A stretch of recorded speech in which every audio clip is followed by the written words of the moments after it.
నమస్కారం గురుగారు. నమస్కారం అమ్మా. గురుగారు, ప్రతి ఒక్కరికి కూడా జన్మదినం అనేది సంవత్సరంలో ఒక్కసారి వస్తుంది. కానీ మన హనుమంతుల వారికి మాత్రం సంవత్సరంలో 2 సార్లు హనుమాన్ జయంతి ఉత్సవాలు జరుపుకుంటూ ఉంటాం. నిజంగా హనుమంతుల వారికి 2 జన్మదినాలు ఉన్నాయా గురుగారు? అలా ఎలా సాధ్యమవుతుంది? మామూలుగా చైత్ర మాసంలో ఒకసారి, వైశాఖ మాసంలో ఒకసారి మనం ఉత్సవాలు జరుపుకుంటూ ఉంటాం. నిజమైన జన్మదినం ఎప్పుడు గురుగారు? చైత్ర పూర్ణిమ, వైశాఖ బహుళ దశమి ఈ రెండు కూడా హనుమత్ జయంతులుగా చెప్పబడుతున్నాయి. అయితే మార్గశిర మాసంలో కూడా ఒక హనుమదారాధన, హనుమత్ జయంతిని చెప్పబడుతూ ఉన్నాయి. అంటే వీటి భేదాలు ఎలా ఏర్పడ్డాయని ఆలోచిస్తే వాల్మీకి రామాయణంలో మాత్రం హనుమంతుడు ఏ తిథిలో పుట్టాడో చెప్పలేదు. రాముడు ఎప్పుడు పుట్టాడో చెప్పారు, చైత్రశుద్ధ నవమి. అలాగని హనుమంతుడు పుట్టిన తిథి అనేది చెప్పబడలేదు. అయితే మంత్రశాస్త్రాల్లో హనుమంతుడి ఆరాధనకు సంబంధించిన చెప్పినప్పుడు మనకి పరాశర సంహిత అనే గ్రంథంలో మాత్రం వైశాఖే మాస కృష్ణాయాం దశమ్యాం మందవాసరే అని వైశాఖ మాసంలో బహుళ పక్షంలో దశమి నాడు శనివారం నాడు హనుమత్ స్వామి ఆవిర్భవించారు అని పరాశర సంహిత అనే మంత్రశాస్త్ర గ్రంథం మనకు చెప్తుంది. అయితే చైత్ర పూర్ణిమ నాడు పుట్టాడని చాలా చోట్ల వ్యాప్తిగా కనబడుతున్నది. దీనికి మనకు ప్రమాణంగా చైత్ర పూర్ణిమ నాడు హనుమత్ జయంతి ఉత్తరాదిలో బాగా చేస్తారు. మన హైదరాబాద్ నగరాల్లో కూడాను చైత్ర పూర్ణిమ నాడు చేస్తారు.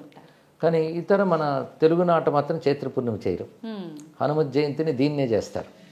దీనికి భేదం ఏమిటా అని ఆలోచిస్తే పురాణాల్లో చెప్పిన దాని ప్రకారంగా స్వామి ఆవిర్భావం అనేటువంటిది ఆ ప్రమాణం అక్కడ, ఈ ప్రమాణం ఇక్కడ గోచరిస్తుంది. మంత్రశాస్త్ర ప్రమాణం తీసుకున్నారు ఇక్కడ. చైత్ర పూర్ణిమ అనేది దేని ఆధారంగా తీసుకున్నారు అని ఆలోచిస్తే వాళ్ళ ఉపాసనా శాస్త్రాల ఆధారంగా వాళ్ళు తీసుకున్నారు. ఇందులో ఏది సత్యం అయి ఉంటుంది అంటే ఏదో ఒకటి కదా సత్యం కావాలి అంటే మంత్రమూర్తులు వీళ్ళు. హనుమంతుడు ఒక మంత్రమూర్తి. ఆ మంత్రమూర్తి ఋషులు చేసిన తపస్సుకి సాక్షాత్కరించినప్పుడు వారికి ఆవిర్భావం ఎప్పుడు గోచరించిందో దాని ప్రకారంగా ఆ రోజుని నిర్ణయిస్తారు. అలాగా ఒకరు మార్గశిరం అంటారు, ఒకరు చైత్రం అంటారు. హనుమద్ అవతారాలు చాలా ఉన్నాయి. మనకు తెలిసి అంజనాదేవి పుత్రుడు హనుమంతుడు ఒకటే. కానీ హనుమంతుడు మంత్రమూర్తి. మంత్రమూర్తులు పుట్టేవారు కాదు, ఉన్నవాళ్ళు. వాళ్ళు ఎప్పుడూ ఉంటారు మంత్రమూర్తులు. ఎవరు ఆ మంత్రాన్ని జపిస్తారో వారికి ఆ దైవం సత్యం. చారిత్రక పాత్రలు కావాలి, మంత్ర దేవతలు. ఇలాగా ఆ హనుమన్ మంత్రాలు చాలా ఉన్నాయి శాస్త్రాల్లో. అలాంటి హనుమంతుడు సాక్షాత్ రుద్రస్వరూపుడు. లోక కళ్యాణార్థం ఒకానొక ప్రయోజనం కోసమని అంజనాదేవి గర్భంలో ఆయన ఆవిర్భవించారు. అది మాత్రం వైశాఖంలో బహుళ దశమి అని చెప్తున్నారు ప్రసిద్ధిగా. అందుకు అది మనం ప్రమాణంగా తీసుకుంటున్నాం. అయితే కొంతమంది చెప్తారు అది ఎంతవరకు ప్రమాణము, కానీ ఆయన ఉద్భవించింది మాత్రం వైశాఖ బహుళ దశమే. కానీ హనుమత్ స్వామి ఉద్భవించిన తర్వాత సూర్యుడి వైపు వెళతాడు కదా, వెళ్ళినప్పుడు ఇంద్రుడు వజ్రాయుధంతో కొడతాడు. దానితో హనుమంతుడు మూర్ఛితుడై పడిపోతాడు. అంత వజ్రాయుధం కూడా ఆయన ఏం చేయలేకపోయింది. అప్పుడు మూర్ఛితుడై పడిపోగానే వాయుదేవుడు తన పుత్రుడికి ఇలా జరిగిందని చెప్పి స్తంభింపజేస్తాడు వాయుని. అప్పుడు బ్రహ్మదేవుడు వచ్చి హనుమంతుడిని, పసిగా ఉన్న హనుమంతుడిని ఒళ్ళో పెట్టుకుంటాడు. తర్వాత ఆయన చెయ్యి తీసి నిమరగానే హనుమంతుడికి మెలకు వస్తుంది. కనుక వైశాఖ బహుళ దశమి నాడు పుట్టిన హనుమత్ స్వామి తిరిగి దెబ్బతిన్నాక బ్రహ్మదేవుడి ఒళ్ళో తిరిగి లేచినది చైత్ర పూర్ణిమ కనుక దాన్ని కూడా లెక్క కట్టి 2 జయంతులు ఆయనకు చేశారు అని కొందరు పెద్దల వివరణ ఇచ్చారు. కనుక 2 రకాల జయంతులు అంటే మొదట పుట్టినది అదే, తర్వాత దెబ్బతిని మళ్ళీ ఆయన రావడం అనే దాన్ని కూడా మరొక ఆవిర్భావం కింద భావన చేశారు. పైగా ఋషులకి సాక్షాత్కరించినటువంటివి కూడా ముహూర్తాల కిందకు వస్తాయి. ఏ ముహూర్తంలో సాక్షాత్కరించాడో దాన్ని వాళ్ళు ప్రధానంగా చెప్తారు. హనుమన్మూర్తులు చాలా చాలా ఉన్నాయి. హనుమన్ మంత్రభేదాలు కూడా చాలా ఉన్నాయి. పంచముఖాంజనేయ మూర్తి ఉంది, అది రామాయణంలో కనబడుతుంది మనకి. అదేవిధంగా ఆపదుద్ధార హనుమన్ మంత్రం మరో మంత్రం ఉంది. విశేషంగా హనుమన్ మంత్రాలు చాలా చాలా గోచరిస్తాయి. తులసీదాసుల వారు హనుమద్ ఉపాసకుడు. ఆయన అలాంటి హనుమన్ మూర్తిని చూశాడు ఆయన ప్రత్యక్షంగా. అందుకే హనుమాన్ చాలీసా మొదలైనవన్నీ ఆయన రాశారు కదా. కనుకనే కథలో పాత్రగా ఉన్న హనుమంతుడు, మంత్రశాస్త్రాలు హనుమంతుడు, ఈ రెండిటికి మనకి తేడా ఎందుకు కనిపిస్తుందంటే కథలో పాత్ర వచ్చినప్పుడు హ్యూమన్ లిమిటేషన్స్, ఒక మానవుడిగా ఉన్నప్పుడు ఎలా ఉంటారో అలా ప్రవర్తించాడు ఆయన. మంత్రదేవతలు వాళ్ళకి ఆ పరిమితులు ఉండవు, వాళ్ళ స్వరూపంతో సంచరిస్తుంటారు. అయితే ఒక మంత్రదేవతే ఆవిర్భవిస్తుంది. అవతారం అనేది దేన్ని అనాలంటే ఒక మంత్రాది దేవత, ఎప్పుడూ ఉండే మంత్రాది దేవత లోక కళ్యాణం కోసం రూపం స్వీకరించినప్పుడు అవతారం అంటారు. రాముడు అంతే, ఆయన సాక్షాత్ నారాయణుడు. రామతారక మంత్రం వేదాల్లో ఉంది. ఆ తారక మంత్ర దేవతే దశరథ పుత్రుడిగా ఆవిర్భవించాడు. మనకి రామకథ ఆయన మానవుడికి వచ్చిన కానీ మనందరికీ తెలిసింది. హనుమంతుడు కూడా అంజనాదేవికి పుత్రుడిగా కలిగాడు ఆయన. ఉమ్, అంతకుముందు ఆయన మంత్రదేవత ఎప్పుడూ ఉండేవాడే. ఉండేవాడు. అయితే మంత్రదేవత అవతరిస్తే గొప్పతనం ఎలా ఉంటుందంటే మామూలు మాల్లాగే తిరుగుతున్నట్టు కనబడతారు, కానీ ఆ మంత్రశక్తి వాళ్ళు చేసే పనుల్లో కనబడుతుంటుంది. ఆ, ఓకే. అంటే హనుమంతుడు ఉన్నాడు అంటే పంచముఖాంజనేయుడు అంటాం. అవును. 5 ముఖాలు అంటే ఒకటి వానర ముఖం, ఒకటి సింహముఖం, మూడవది గరుడ ముఖం, వరాహ ముఖం, హయగ్రీవ ముఖం. 5 వదనాలు. 5 వదనాలతో భూమి మీద ఆయన తిరగలేదు, ఆయన వానర వదనంతోనే తిరిగాడు. మరి పంచముఖాంజనేయుడు ఎందుకంటే పంచముఖాంజనేయ మంత్రం ఉంది, ఆ మంత్ర దేవత మాత్రం 5 ముఖాలకు ఉంటుంది. ఆయన హనుమంతుడిగా వచ్చినప్పుడు మామూలు వానర వదనంతోనే ఉన్నాడు, కానీ ఆయన చేసిన పనుల్లో 5 దేవతా లక్షణాలు కనబడతాయి. అవునా గురువుగారు? అంటే వానరుడు పుట్టుకతోనే వానరుడు. ఇక నరసింహ స్వరూపం అంటే రాక్షస సంహారం చేసినప్పుడు ఆయన నరసింహుడిలాగా విజృంభించాడు. గరుత్మంతుడి స్వరూపం అంటే ఆయన వేగంలో ఎగిరేటప్పుడు గరుత్మంతుడు కూడా ఎందుకు పనికిరాడన్నారు. అవును. అందుకు గరుత్మంతుడి స్వభావం కూడా ఆయన చూపించాడు. అలాగే వరాహస్వామి స్వభావం కూడా చూపించాడు. వరాహస్వామి సముద్రంలో మునిగిపోయిన భూమిని ఉద్ధరించాడు. అలాగే హనుమత్స్వామి శోక సముద్రంలో సీతమ్మను ఉద్ధరించాడు. ఉద్ధరించడమే వరాహతత్వం. అది ఆయన పనులు అది చూపించాడు. హయగ్రీవ స్వామి అంటే సర్వవేదముల యొక్క మూర్తి, ఆయన జ్ఞానం. హనుమంతుడు కూడా అంత గొప్ప జ్ఞాని, అందుకే అక్కడ హయగ్రీవ లక్షణం చూపించాడు. అంటే ఒక మంత్రదేవత అవతరించినప్పుడు ఆ మంత్ర లక్షణాలు చూపిస్తాడు అనమాట. అలా హనుమంతుడు అంటేనే ఆపదుద్ధారకుడు, ఆపదల నుంచి ఉద్ధరిస్తాడు, కార్యసిద్ధి ప్రదాత. ఇలాగ హనుమంతుడి మంత్ర విశేషాలు సుమారు ఒక 27 మంత్ర విశేషాలు ఉన్నాయి. ఆ 27 మంత్రమూర్తులు సుందరకాండలో మనకు గోచరిస్తారు, ఆయన చేసిన పనుల్లో కనబడతారు. కానీ మంత్రదేవతలు అవతరించినప్పుడు మంత్ర లక్షణం వాళ్ళ చేతల్లో చూపిస్తారు. అందుకే మనం చేతలు వింటూ ఉన్నా చదువుతూ ఉన్నా ఆ మంత్రశక్తి మనకు వస్తుంది. అందుకే హనుమత్ కథ, రామకథ కేవలం ఒక ఉత్తమ పురుషుల కథ మాత్రమే కాదు, అది మనం పారాయణం చేయడం వల్ల మహిమను చూస్తున్నాం. మహిమ మంత్రం వల్ల వస్తుంది. అంటే ఆ మంత్రము అవతరించి చేసే పని వల్ల అది మనం చదువుతూ ఉండడం వల్ల మంత్రశక్తి ప్రభావం మనపై చూపించి మహిమ కనబడుతుంది. హనుమత్ స్వామి యొక్క జయంతి విషయంలో ఇటువంటి 2 భేదాభిప్రాయాలు ఉన్నాయి. అయితే ఈ మీమాంసల కంటే ఎవరు ఏది ప్రమాణంగా ఆ జయంతిని చేసినప్పటికీ వారికి ఆ ఫలితం లభిస్తుంది కనుక 2 చేసుకోవచ్చు కూడా, తప్పేం లేదు. అయితే పరాశర సంహిత మంత్రశాస్త్ర ప్రకారం మాత్రం వైశాఖ బహుళ దశమని స్వీకరిస్తాం. అంటే ఈరోజు మనం మాట్లాడుకుంటున్న ఇది దాని గురించే, అందుకే వైశాఖ బహుళ దశం మనం స్వీకరించామన్నమాట. అయితే హనుమత్ స్వామిని ఉపాసించడం, ఆయన నామాన్ని స్మరించడం, ఆయన కీర్తిని మనం స్తుతించడం, ఇవన్నీ ఒకవైపు అయితే హనుమంతుని వ్యక్తిత్వాన్ని పరిశీలించడం చాలా అవసరం. హనుమంతుడి వ్యక్తిత్వాన్ని మనం పరిశీలించినట్లయితే అది నేటి యువతకి చాలా ముఖ్యమైన అంశం. స్వామి వివేకానంద ఒక మాట అంటాడు అప్పట్లోనే, భారతీయ యువత హనుమంతుని ఆదర్శంగా తీసుకోవాలి అని. ఎందుకంటే ఒక పర్సనాలిటీ ఎలా ఉండాలి అనేది హనుమంతుల్లో చూడాలి. ముఖ్యంగా శారీరకంగా గొప్ప బలవంతుడు, అది కావాలి కదా. ఫస్ట్ ఫిజికల్ ఫిట్నెస్ చాలా ముఖ్యం, అది మన ఆదర్శంగా తీసుకోవాలి. దానికి తగ్గ క్రమశిక్షణ, ఉరికిన శరీరం బలంగా ఉండాలంటే సరిపోతుందా, దాని తగ్గ క్రమశిక్షణ, యోగము అవన్నీ ఉండాలి. హనుమంతుడు ముందు శారీరక బలం, రెండవది బుద్ధి బలం. హనుమంతుడు గొప్ప జ్ఞాని.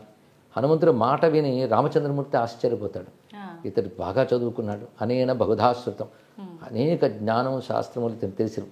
అంటే మాట బట్టే అతను ఏం చదువుకున్నాడు చెప్పారంటే రాముడు ఇంకెంత గొప్పవాడో ఆలోచించండి ఇక్కడ. హనుమంతుడి మాట బట్టి ఇతడు 4 వేదాల్లో నిష్ణాతుడు, సర్వశాస్త్రముల్లో పారంగతుడు, రాజనీతి తెలిసినవాడు అని అప్పుడే రాముడు పోల్చుకున్నాడు. హనుమంతుడు ప్రతి ప్రవర్తనలో అతని జ్ఞానం కనబడుతుంది. అందుకే సీతమ్మతో హనుమంతుడు మాట్లాడుతూ ఒకటి అంటాడు, హనుమానతి విఖ్యాతో లోకే స్వేనైవ కర్మణ, నా పనుల వల్ల నాకు హనుమంతుడిని పేరు వచ్చిందమ్మా అన్నాడు ఆయన. అంటే హనుమాన్ అంటే జ్ఞానవాన్ అని అర్థం, గొప్ప జ్ఞాని, గొప్ప మాటకారి అని అర్థం. హను అంటే దవడలు, మంచి దవడలు ఉన్నవాడంటే గొప్పగా మాట్లాడతాడని అర్థం. ఆయన తల చాలా గొప్పదండి అంటే అర్థం తల గొప్పదని కాదు, జ్ఞానం గొప్పదని అర్థం. అలాగే అవయవాన్ని పేర్కొన్నారంటే అవయవానికి సంబంధించిన శక్తిని పేర్కొన్నారు. హనుమంతుడు అంటే దవడలు, దవడల నుంచి వాక్ వస్తుంది. అందుకే వేదమంత్రాల్లో కూడా వాక్కు గురించి చెప్తూ అధరాహను పూర్వ రూపం, ఉత్తరాహను ఉత్తర రూపం, వాక్ సంధానం జిహ్వా సంధి అనే మంత్రం వస్తుంది. ఉపనిషత్తుల్లోనే వస్తుంది. ఇక్కడ అంటే అరణి అని ఉంటుంది, మథనం చేస్తారు యజ్ఞాగ్ని, కిందన ఒక చెక్క పెడతారు, పైన ఒక చెక్క పెడతారు, మథనం చేస్తే అగ్ని వస్తుంది. అలాగే కింద దవడ పై దవడ మధ్యలో 4 అనుసంధానం, దాని నుంచి పుట్టిన అగ్ని వాక్కు అని చెప్పారు. కానీ హనువుల నుంచి పుట్టే వాక్కుని హనుమాన్ అన్నారు. హను అంటే దవడల, అందుకే వాక్కు ఆయన దగ్గర ఉన్న గొప్ప విషయం. వాల్మీకి కూడా హనుమంతుడి గురించి చెప్పాడు, వాక్యకోవిద అన్నాడు. గొప్ప మాట్లాడతాడు అంటే గొప్పగా మాట్లాడంటే అర్థం మాట్లాడగలిగితే జ్ఞానం ఆయన దగ్గర ఉందని అర్థం. కనుక వాక్ అంటే జ్ఞానం వ్యక్తీకరింపబడితే వాక్ అవుతుంది. హనుమాన్ అంటే జ్ఞానవాన్ అని అర్థం. ఓకే. కానీ హనుమాన్ అంటే జ్ఞానస్వరూపుడు. ఈ రహస్యం తులసీదాస్కు తెలుసు కనుకనే జయ హనుమాన్ జ్ఞానగుణసాగర్ అన్నాడు. కానీ హనుమంతుడి దగ్గర ఉండేది రెండవది జ్ఞానం, శారీరక బలంతో పాటు. అది మూడవది ఏమిటి అంటే జ్ఞానాన్ని వినియోగించే పద్ధతి. జ్ఞానం ఊరికని తెలుసుకుంటే ఏం లాభం, అది వినియోగింపబడాలి. అంటే ప్రవర్తనలో కనబడుతుంది, ఎక్కడెక్కడ ఎలా ప్రవర్తించాడు, కార్యాన్ని ఎంత సానుకూలపరుస్తాడు, ఇవన్నీ కూడా చూపిస్తాడు. అది మూడవది. ఇక నాలుగవది ఉపకార బుద్ధి. హనుమంతుడు ఏది తన కోసం చేసుకోలేదు. రాముడిని ఆశ్రయించిన వాళ్ళందరూ వాళ్ళ ప్రయోజనాలు రాముడి నుంచి పొందారు, కానీ హనుమంతుడు ఏది ఎవరిని అడగలేదు, పొందలేదు, తాను అందరికి ఇచ్చాడు. అదే మెచ్చుకున్నాడు వివేకానంద. మనలో అటువంటి ఉపకార బుద్ధి, త్యాగ బుద్ధి ఉండాలి. లోకక్షేమం కోసం పనిచేశాడు ఆయన. రామకార్యం అంటే లోకక్షేమమే. పైగా ఇన్ని ఉంటూ కూడా అహంకారం ఎక్కడ లేదు హనుమంతుడి దగ్గర. దాని రామదాసుడిని అత్యంత వినయంగా ప్రకటించుకున్నాడు. అన్ని గొప్ప లక్షణాలు. అలాంటి లక్షణాలు 8 తీసుకుని హనుమంతుడు 8 లక్షణాలు చెప్పారు మన వాళ్ళు. బుద్ధిర్బలం, యశో ధైర్యం, నిర్భయత్వం, అరోగత, అజాడ్యం, వాక్పటుత్వంచ హనుమత్ స్మరణాత్ భవేత్ అన్నారు ఇక్కడ. హనుమంతుడి దగ్గర ఇప్పుడు యువత నేర్చుకోవాల్సిన ధైర్యంగా ఉండడం, ఎప్పుడు కూడా బేలతనం రాకూడదు, దిగులు పడకూడదు, పైగా క్రమశిక్షణ కలిగి ఉండాలి. క్యారెక్టర్ హనుమంతుడి దగ్గర ఉన్నది అటువంటి గొప్ప క్యారెక్టర్ హనుమంతుడి. బ్రహ్మచారి అని అంటారు. దీనితో ఆంజనేయ స్వామి వారు ఎటువంటి నిగ్రహ సంపన్నుడు, విద్యావంతుడు, ఇలాంటి మనం వింటూ ఉన్న చదువుతూ ఉన్న మనలో క్యారెక్టర్స్ తప్పకుండా డెవలప్ అవుతాయి. ఎందుకంటే రోల్ మోడల్స్ అంటారు వీటిని. నేను చాలా కాలం ప్రవచనాలు మాట చెప్పేవాడిని. మీరు హీ మ్యాను, స్పైడర్ మ్యాను, బ్యాట్మ్యాను, ఆ మ్యాను, ఈ మ్యాన్ అంటారు, హనుమాన్ను పట్టుకోండి అంటూ ఉంటాను ఇక్కడ. ఆయన మన ఆదర్శంగా తీసుకుంటే కేవలం మిరాకిల్స్ చేయడం మాత్రమే కాకుండా ఇంతవాడు అంత అయిపోవడం, ఎగరడం, చిన్నప్పటి నుంచి ఉత్సాహం కలిగిస్తే మనకు కూడా. ఇవి అతిమానుష ప్రవర్తనలు అంటారు. సహజంగా మంత్రదేవత కనుక అది చూపించవచ్చు, అవి మనం చేయలేం, దండం పెడతాం. కానీ ఆయన యొక్క సద్గుణాలు మనం చేయగలం. అప్పుడు నిజమైన హనుమదారాధన అవుతుంది. కానీ హనుమత్ జయంతి అనే పేరుతో మనం హనుమత్ స్వామిని ఆరాధించాలి. ఆయన నామమే మంత్రం, అందులో సందేహం లేదు. అదేవిధంగా హనుమంతుని యొక్క చరిత్రను మనం పరిశీలించాలి, ఆ గుణగణాలను ఆదర్శంగా తీసుకోవాలి. కానీ హనుమంతుడు ఒక ఆదర్శమూర్తి, ఆరాధ్య స్ఫూర్తి. ఈ విధంగా మన హనుమంతుని గ్రహించాలమ్మ. ఇది జయంతి నాడు స్మరించుకుంటున్నాం. ప్రత్యేకించి ఆయనలో ఉన్న సద్గుణాలన్నీ పిల్లలకి రావాలి అని అంటే వాళ్ళు ఎటువంటి కార్యక్రమాలు చేయాల్సి ఉంటుంది గురుగారు? ప్రధానంగా మన రామాయణంలో, సుందరకాండలో హనుమంతుడి యొక్క గుణగణాలు ఎన్నో చెప్పారమ్మా. అవి ముందు మనం తెలుసుకొని పిల్లలకి తెలియజేయాలి. తెలియజేసి పైగా హనుమంతుడు అంటే పిల్లలకు కూడా చాలా ఆసక్తి. అవును గురుగారు. అసలు భారతదేశంలో ఉన్న ఆలయాలు స్టాటిస్టిక్స్ తీస్తే ఎక్కువ గుడులు ఉన్న దేవుడు అంటే హనుమంతుడు. ఆయన తర్వాత గణపతిని చెప్పారు, కానీ హనుమంతుడే ప్రధానం మన దేశంలో. అది విశేషం. ముఖ్యంగా ఛత్రపతి శివాజీని తీర్చిదిద్దిన సమర్థ రామదాసు హనుమద్ ఉపాసన చేత ఆయన సిద్ధపురుషుడయ్యి ఛత్రపతి శివాజీని తీర్చిదిద్దాడు. ఆయన ఈ దేశం ఆసేతు సీతాచలం పర్యటించి కొన్ని వందల హనుమదాలయాలు నిర్మాణం చేశారు. అవి ఇప్పుడు ప్రసిద్ధి చెంది ఉన్నాయి. ఆయన మహారాఠాకి చెందినటువంటి వారు, కానీ దేశమంతా కూడా పాద సంచారం చేసి ఈ దేశం బాగుండాలంటే మళ్ళీ హనుమత్ స్ఫూర్తి రావాలనే ఉద్దేశంతో ఆయన హనుమదాలయాలు చాలా పెట్టారు. అది కూడా మనకు పెద్ద కారణమైంది. రెండవది అంటే తులసీదాస్, అక్బర్ కాలం నాటివాడు తులసీదాస్. అంటే తులసీదాస్ తర్వాతే సమర్థ రామదాస్ గారు, కానీ తులసీదాస్ స్ఫూర్తి ఆయనకున్నది. తులసీదాస్ అయితే హనుమంతుని సాక్షాత్కారం పొందినవాడు. దాని చోటు కాశీలో నేటికి సంకటమోచన హనుమాన్ మందిరం ప్రసిద్ధి. ఆయనకి హనుమంతుడు కనబడ్డ చోటు. ఆయన హనుమాన్ చాలీసా ప్రసిద్ధి లోకంలో తులసీదాస్ గారు రచించిందిగా. ఇంకా సంకటమోచన హనుమాన్ స్తోత్రం, హనుమాన్ బహు చాలా రచాడు. ఇవన్నీ ఆయన అనుభవాలు, హనుమంతుడి ద్వారా ఆయన పొందిన అనుభవాలన్నీ కూడా. ఆ కాలంలో మరింత వ్యాప్తి చెందింది హనుమదారాధన. పైగా కలవు కపిహీన శాస్త్రం చెప్తుంది, కలియుగంలో మనల్ని అనుగ్రహించేటువంటి గొప్ప దైవం హనుమంత స్వామి అంటారు. పైగా హనుమంతుడు నేటికి ప్రత్యక్ష దైవం. నేటిగా హనుమంతుడు ఉన్నాడనే మనకి పురాణాలన్నీ చెప్తున్నాయి. హిమాలయాల్లో బదరికాశ్రమ ప్రాంతాల వద్ద గంధమాదన పర్వతం హనుమంతుడి యొక్క చోటు. త్రేతాయుగంలో అక్కడ రాముడు అవతారం చాలించిన తర్వాత హనుమంతుడు అక్కడే ఉన్నాడు. మళ్ళీ భారతంలో ద్వాపర యుగంలో అక్కడ మన భీమసేనుడు చూశాడు ఆంజనేయ స్వామి వారిని. ఇప్పటికీ హనుమంతుడు గంధమాదన పర్వతంలోనే ఉన్నారు. ఆయన యోగ స్వరూపం కనుక మామూలు నేత్రాలకు గోచరించారు, సిద్ధ భూముల్లో దర్శనమిస్తాడు తప్పకుండా. పైగా హనుమంతుడు సాక్షాత్ రుద్రస్వరూపుడు కనుక ఈశ్వర లక్షణాలు ఆయనకు ఉన్నాయి. కాబట్టి మనం ఎక్కడ స్మరించినా ఆయన అనుగ్రహిస్తాడు. అంతేకాదు రామచంద్రమూర్తి అవతారం చాలించేటప్పుడు తనతో మసలిన వాళ్ళందరికీ కూడా ఆయన ఉత్తమ గతులు ఇచ్చాడు, సరియు నదులకు ప్రవేశింపజేసి. హనుమంతుడిని మాత్రం రానివ్వలే. ఎందుకంటే నువ్వు చిరంజీవి అయ్యా, ఉండాలి ఇంకా నువ్వు అన్నాడు. అది నీకున్నటువంటి వరం, అది నువ్వు చిరంజీవి, నువ్వు ఉండాలి అంటే హనుమంతుడు మాట అంటాడు, ఎంతకాలం నీ కథ భూమి మీద ఉంటుందో అంతవరకు నేను కూడా ఉంటానని చెప్పాడు. రామకథ ఇంకా ఉంది కనుక హనుమంతుడు ఇంకా ఉన్నాడు. అందుకే మన ప్రసిద్ధిగా ఎత్ర ఎత్ర రఘునాథ కీర్తనం తత్ర తత్ర కృతమస్తకాంజలి ఉంది. ఎక్కడెక్కడ రామకథ చెప్పబడుతుందో అక్కడ హనుమంతుడు ఉంటాడు ఏదో రూపంలో అని మన వాళ్ళ నమ్మకం, కొందరికి అనుభవం. అందుకే హనుమంతుడు నేటికి ఒక రూపంతో ఉన్నాడు, అనేక రూపాలతో గోచరిస్తుంటాడు కనుక ఆయన ప్రత్యక్ష దైవం అని అంటారు. ఈ యుగంలో తొందరగా అనుగ్రహించగలిగే శక్తి హనుమద్ ఆరాధనలో మనకు కనబడుతుంటుందమ్మా. అందుకే హనుమత్ జయంతికి అంత ప్రాధాన్యం. దేశమంతా చేస్తారు, సింధూర పూతలు, తమ్ములపుటాకు పూజలు, ఇవన్నీ కూడా పూజా విధానాల్లో హనుమంతుడికి ప్రీతిపాత్రమైనవని మంత్రశాస్త్రం మనకు చెప్తోంది. సుదర్శన సంహిత, అగస్త్య సంహిత, పరాశర సంహిత లాంటి మంత్రశాస్త్రాల్లో హనుమన్ మూర్తుల గురించి చాలా వర్ణించారు. హనుమన్ మంత్రాలు చాలా ఉన్నాయి. ఆ మంత్రాలను పద్ధతిగా సాధన చేసి సిద్ధి పొంది హనుమద్ దర్శనం, మహిమ పొందిన వాళ్ళు చాలామంది నేటికి ఉన్నారు. అటువంటి భక్తుల వల్లే భగవతత్వం వ్యాపిస్తుంది. అలాగే వ్యాపించింది కనుక ఇప్పుడు దేశమంతా ఈ జయంతులు, ఉత్సవాలు చక్కగా చేసుకుంటున్నారు. అయితే గురువు గారు, మామూలుగా మనము ఏది తీసుకున్నా ప్రతి ఒక్క భగవంతుని కూడా ప్రసాదంగా పెడుతుంటాం. కానీ హనుమంతుల వారిని చూసుకుంటే వడలు ప్రసాదంగా నివేదన చేయకుండా మాల రూపంలో వేస్తూ ఉంటారు. ఎందుకని గురువు గారు? అంటే భగవంతుడు ఒక్కటైనా అనేక దేవతా రూపాలతో ఉంటారు. ఒక్కొక్క దేవతకు ఒక్కొక్క ప్రత్యేకత ఉంటుందమ్మా.